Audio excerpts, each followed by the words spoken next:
But there have been big problems in China's response to the coronavirus that have worsened the outbreak. Foremost was its suppression of news about the virus in the early days when it might have been contained.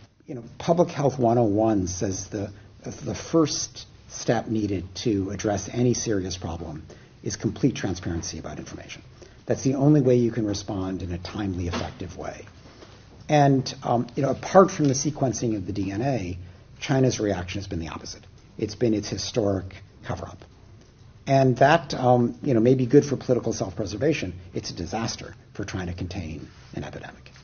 Quarantines of this sort typically don't work. Quarantines, the kind that public health officials advocate, are much more targeted. They're aimed at people who have been identified as having the virus, and they're put in a place where they can receive treatment as well as food and housing, and then it's a way of avoiding their infecting others. But the idea of quarantining, all of Hubei province, 60 million people, that's never happened, and it's utterly unclear that it's going to be effective.